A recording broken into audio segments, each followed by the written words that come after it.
Conakry, 14 décembre 2020. Merci de l'attention et bienvenue dans cette édition d'Avancée au sommaire. Prestation de serment du président de la République, professeur Alpha Condé, pour son premier mandat de la 4e République. Plusieurs chefs d'État et de gouvernement rallient déjà Conakry. La cérémonie est prévue demain au Palais Mohamed V de Calais. Les préparatifs de la 73e session ordinaire du Conseil des ministres de l'OMVS, Organisation pour la mise en valeur du fleuve Sénégal, vont bon train. À Conakry, une réunion des experts se tient pour définir les grands enjeux de la rencontre. Au sommaire encore, la première dame de la République redonne le sourire aux enfants. C'est à la faveur de la journée des enfants orphelins. Des cadeaux symboliques ont été offerts par la Fondation Osmi.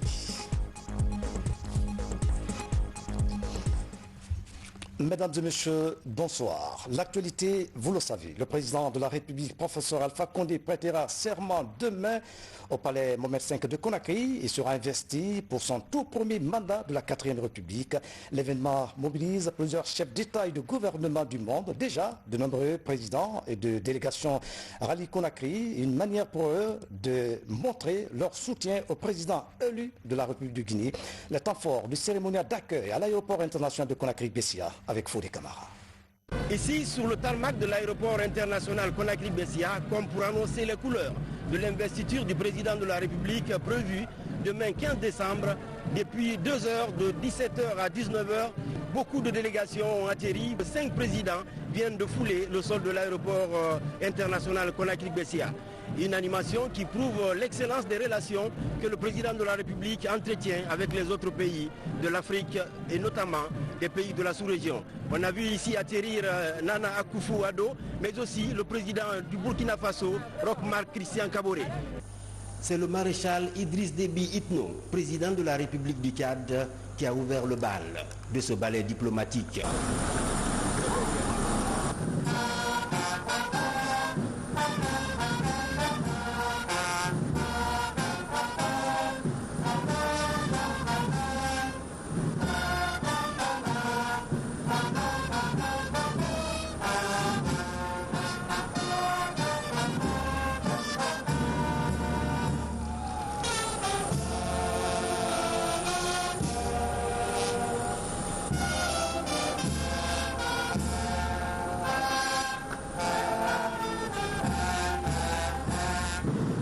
Le président de la République, dans une allure très athlétique, a rendu à son hôte de marque tous les honneurs dus à son rang. D'abord la revue des troupes, mais aussi la salutation du corps diplomatique et les membres du gouvernement. Avec cette investiture du président de la République, pour 48 heures, la Guinée devient une destination très prisée. C'est une joie pour nous de célébrer l'investiture du président de la République. Et nous sommes doublement contents. D'abord, le peuple s'est exprimé. C'est le choix du peuple que nous sommes en train de célébrer aujourd'hui, dès demain. Mais aussi, et ça montre, c'est une preuve éloquente que la Guinée entretient de très bonnes relations avec l'extérieur. Non seulement de la sous-région, mais au-delà. Et aussi que cette communauté internationale a bien accueilli l'accession du président à cette première présidence de la 4e République.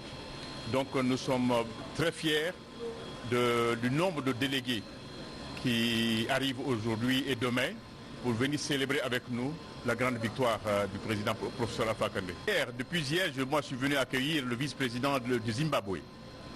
Et aujourd'hui, nous avons accueilli le président du Tchad, de Mauritanie, et le vice-ministre du Qatar et les ministres des Affaires étrangères de Cameroun, ministre des Affaires étrangères de Rwanda qui vient d'arriver, et nous attendons maintenant les présidents du Ghana, du Togo, la présidente de l'Éthiopie. Et voilà, et ça continue demain matin. Au-delà de ces 5 chefs d'État, l'arrivée de ces différentes délégations va se prolonger tard dans la nuit de ce lundi 14 décembre, ici sur le tarmac de l'aéroport international Conakry-Bessia.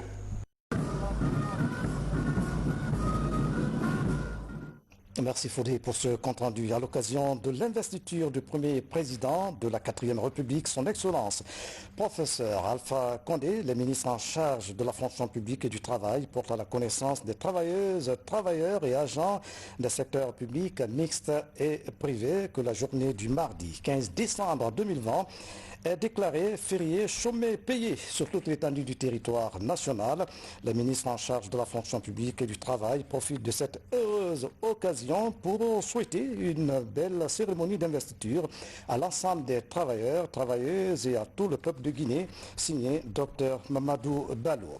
Et puis cet autre communiqué, dans le cadre de la cérémonie de prestation de serment de Monsieur le Président de la République, chef de l'État, professeur Alpha Condé, le mardi 15 décembre 2020, la Direction générale du port autonome de Conakry, sous l'égide du ministère des Transports, informe l'ensemble des usagers du port de Conakry des dispositions ci-après.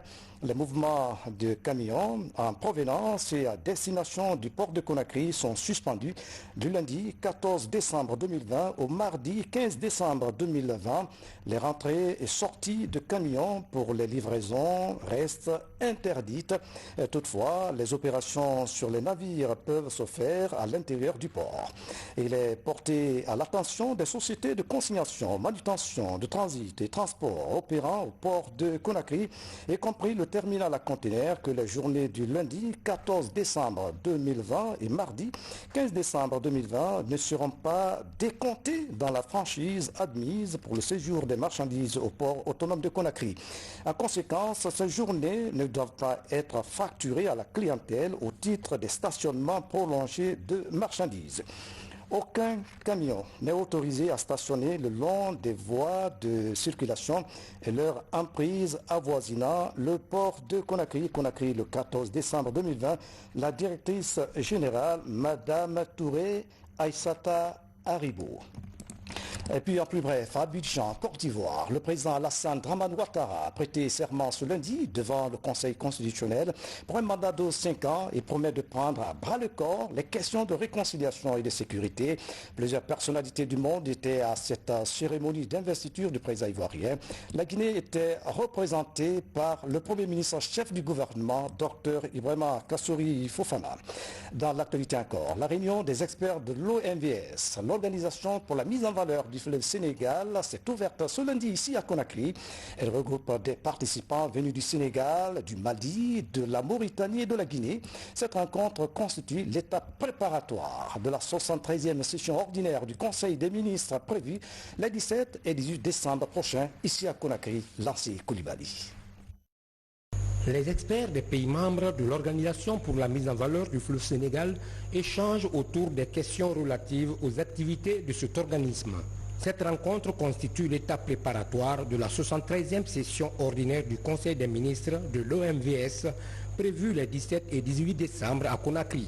Objectif: examiner les rapports et programmes d'activité ainsi que les budgets 2021 du Haut Commissariat et des sociétés de gestion de l'organisation sous-régionale. À partir de jeudi, Conakry va recevoir 4 ministres, plus la ministre de l'énergie. Il y aura le ministre de l'énergie et de l'eau et des mines de la République du Mali, le ministre de l'hydraulique et de l'assainissement, président en exercice du Conseil de l'OMVS, et la ministre de l'énergie et du pétrole du Sénégal, le ministre de l'énergie et des mines et du pétrole de la République islamique de la Mauritanie, plus la ministre de l'énergie de la République de la Guinée, vont se retrouver autour des grandes questions du système OMVS.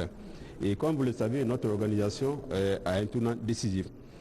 L'OMVS est connu à travers ses grandes réalisations dans le domaine énergétique. Au Mali aujourd'hui, le barrage de Malantali, le barrage de Félou, le barrage de Guyana qui est en finition, et en Guinée aussi, les grands projets comme le barrage de Koukountamba, de Bouria, de Balassa, et qui sont très avancés. Mais au-delà, l'OMVS est présente à côté de la population guinéenne à travers ses réalisations dans le domaine d'aménagement hydro-agricole, l'hydraulique villageoise, la pêche continentale, la santé, pour la distribution des moustiquaires et des médicaments contre les maladies tropicales négligées.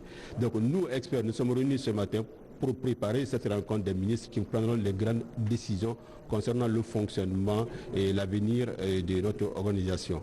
Créée en mars 1972, L'OMVS est un organisme inter-État regroupant le Sénégal, la Mauritanie, la Guinée et le Mali.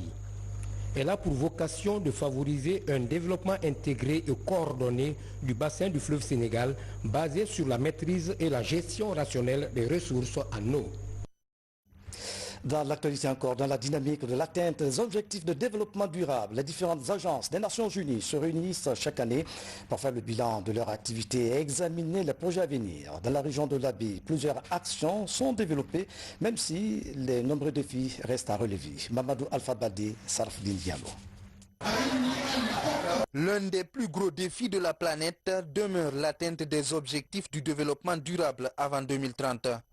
Partout dans le monde, le système des Nations Unies appuie les puissances publiques pour gagner ce pari.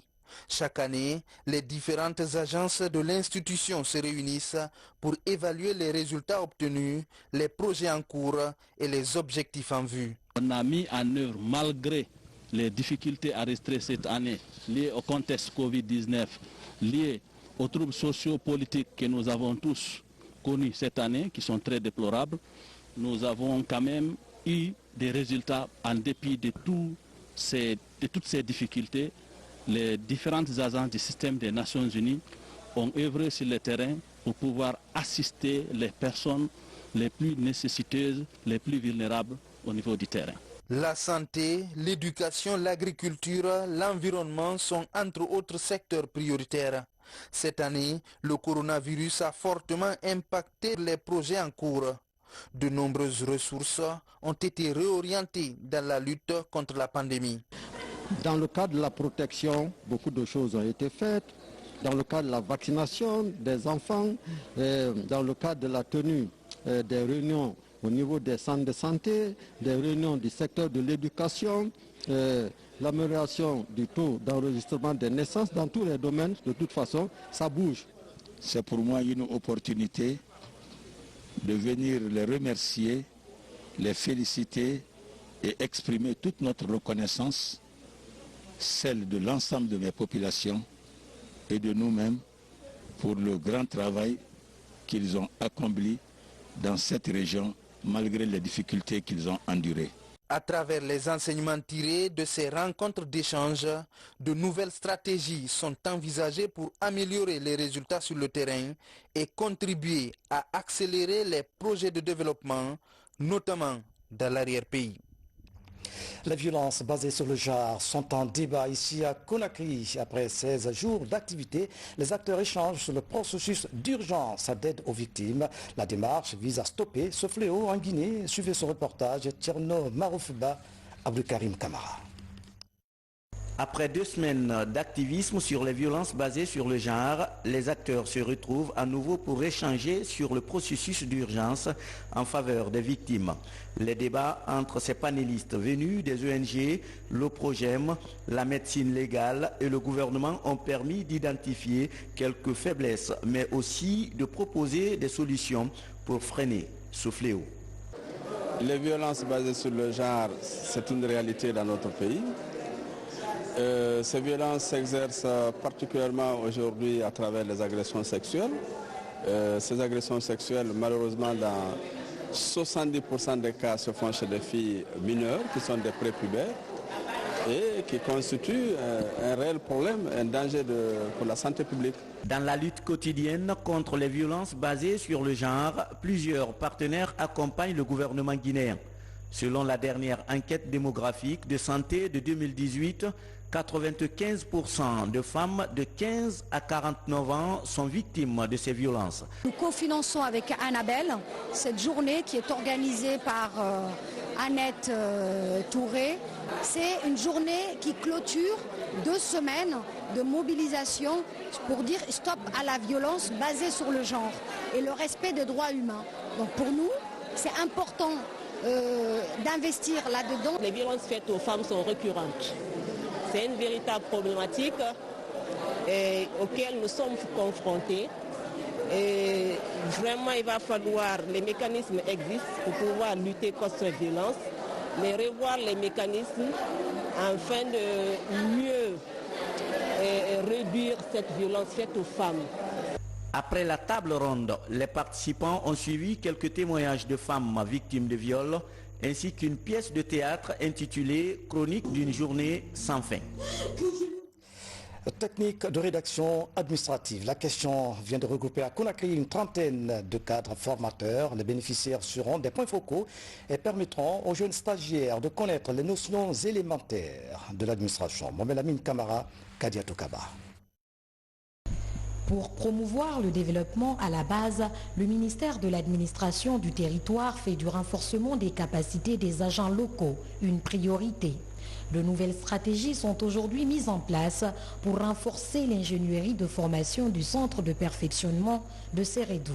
Pour réussir le pari, une trentaine de cadres formateurs est à l'école. Il est question de revenir un peu sur la technique de rédaction administrative. Vous savez, dans tous les départements, il faut le dire ainsi, que les jeunes cadres n'arrivent pas réellement à répondre, c'est-à-dire à écrire bien alors les rapports, les procès-verbaux et même les thèmes de référence de fois que la hiérarchie demande, alors nous rencontrons des difficultés. Nous commençons d'abord par nos points focaux qui seront certainement nos représentants dans les différentes directions, qui vont certainement faire une restitution dans les services. Cette approche du centre de formation de Sérédou est perçue par le département de tutelle comme un grand pas dans l'exécution de sa mission. Pour que la déconcentration marche bien, il faut qu'au niveau central, il y ait, n'est-ce pas, des leaders, il y ait des capacités, il y ait des compétences qui puissent accompagner la déconcentration et la décentralisation. Et donc c'est ce qui fait qu'aujourd'hui, on se trouve dans un processus qui concerne un échantillon de jeunes cadres qui aussi assure la formation de stagiaires qui viennent dans notre département. Ces cadres du ministère de l'administration du territoire disposent désormais des compétences nécessaires pour accompagner les acteurs locaux dans la mise en œuvre des stratégies de renforcement des capacités des collectivités. La technique de rédaction administrative, une action encouragée. L'ANAFIC a fait décaisser plus de 3 milliards de francs guinéens au profit de la commune urbaine de Kissidougou. Plusieurs infrastructures publiques sont réalisées, parmi lesquelles l'école primaire Amilcar Cabral, entièrement rénovée par l'ANAFIC. Alpha Agaba. Voici le nouveau visage de l'école primaire Amilcar Cabral de Kissidougou.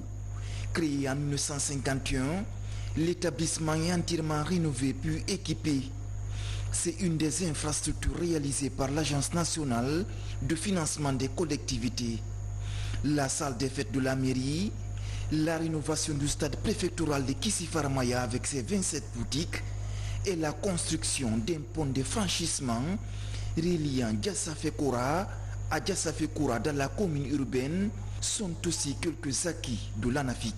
Sur ces actions, on a fait la rénovation de l'école Amilcar Cabral qui est allée jusqu'à 900 et quelques millions. Et nous avons aussi fait la rénovation du stade qui est allée jusqu'à un montant de 700 et quelques millions. Et nous avons fait aussi sur fonds propres. La commune a contribué effectivement pour que ces ambitions soient réellement réalisées. Les autorités communales de Kissidougou ont aussi aménagé un dépotoir d'ordures et une boucherie.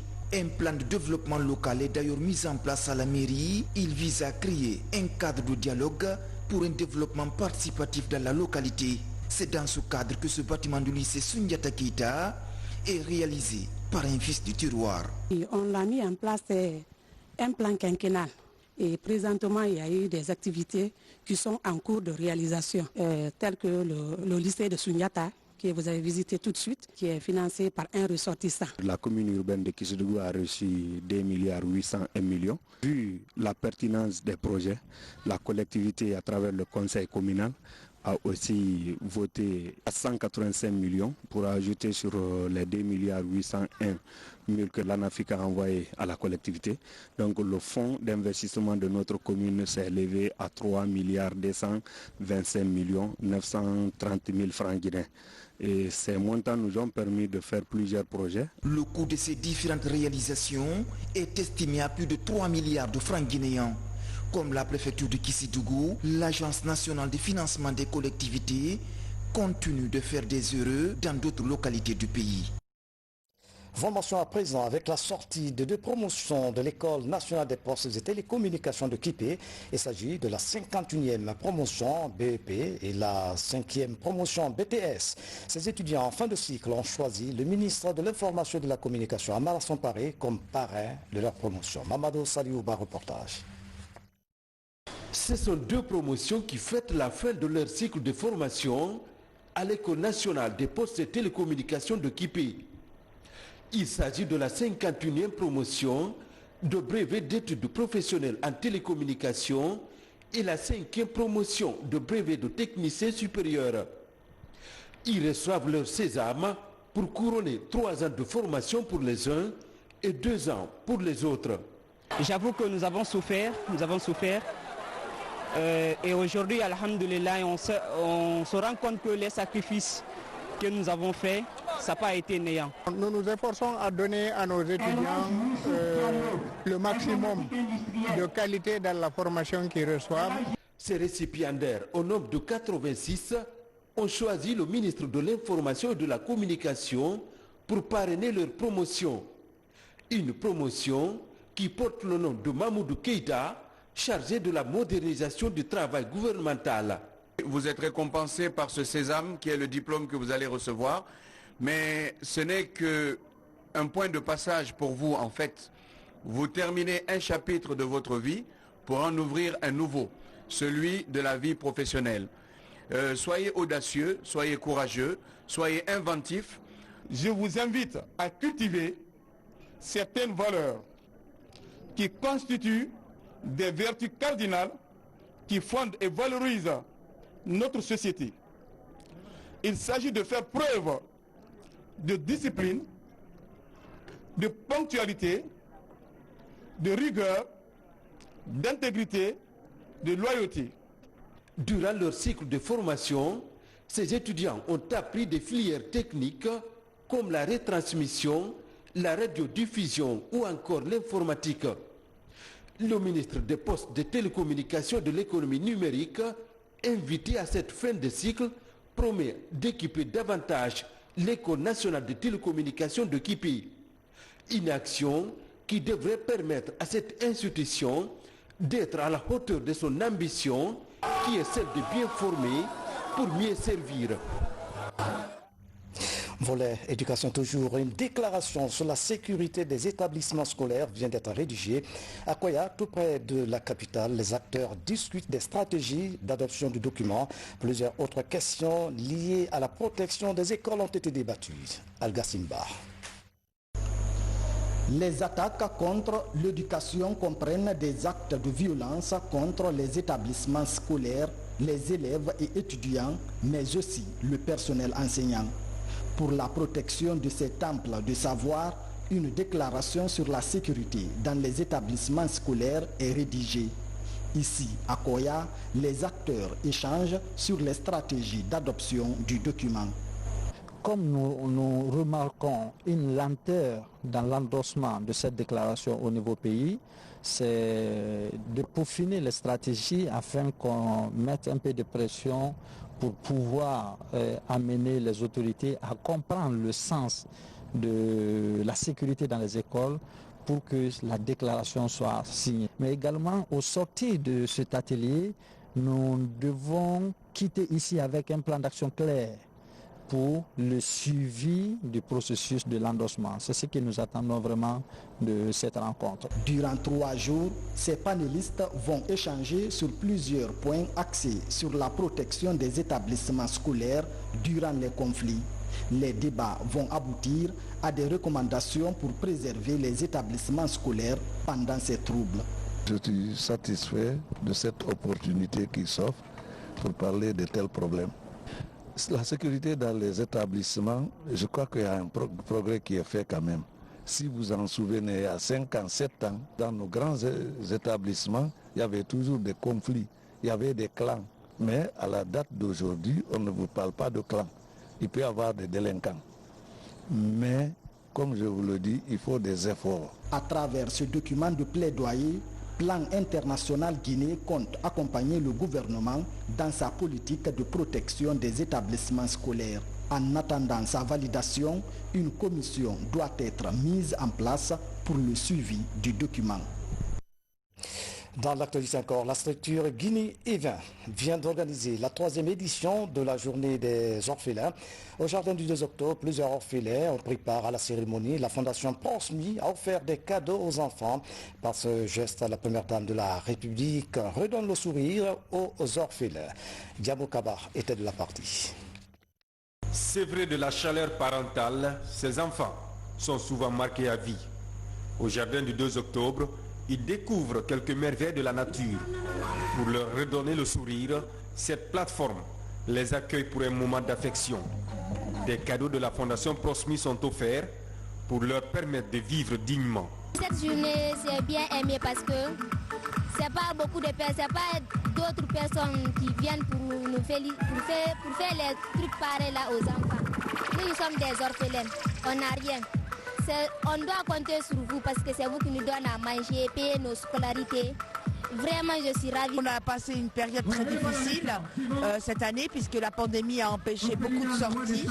Donc c'est vraiment la première sortie depuis en fait bien longtemps. Et voilà, les enfants s'amusent bien, on est contents, ils ont eu des cadeaux. Et la journée n'est pas finie, donc vraiment merci à tous et merci au groupe Event. Cette démarche solidaire touche 19 orphelinats de Conakry. Le slogan des partenaires, un enfant orphelin, un cadeau. C'est une générosité de la Fondation Prosmi, de la première dame de la République, qui prouve son engagement à renforcer l'intégration des enfants démunis. Chacun d'entre nous peut faire quelque chose, donc si chacun essaie de contribuer, si petit ou si grand que ce soit, ces enfants-là peuvent vraiment se sentir aimés, ils peuvent se sentir protégés. Imaginez par exemple sur 1000 personnes, que chacun essaie d'aller, même si c'est un stylo, un crayon, un caillou et un morceau de savon, ce que ça peut avoir comme impact sur les enfants. Depuis 3 ans, cette journée est organisée pour réclamer le droit des enfants orphelins. La rencontre annonce les couleurs de la fête de Noël pour attirer l'attention des bonnes volontés en faveur des enfants sans soutien. On ne change pas de sujet. Direction Kindia, où la Fondation Mounafagny s'investit pour la petite enfance. La structure vient d'offrir des kits d'hygiène aux enfants de 9 districts de la sous-préfecture de Frigagbe. Ce geste humanitaire accompagne la politique du gouvernement. Ali Kamara signe le reportage. Le district de Kinyaya, dans la commune rurale de Frigiadé, une des localités de la préfecture de Kilia, où l'État investit beaucoup d'efforts dans la prise en charge de la petite enfance. Et à côté, des partenaires et associations apportent également leur contribution pour l'amélioration du bien-être de cette couche vulnérable. La Fédération Mounafagny, par exemple, évolue sur le terrain depuis plusieurs années. Elle a identifié des besoins et tente d'y apporter à travers des kits des réponses concrètes. L'objectif de cette distribution, c'est de renforcer un peu l'hygiène, mais aussi assister les familles les plus vulnérables, comme inscrit dans son objectif de la Fédération Mounafagny à travers son partenaire.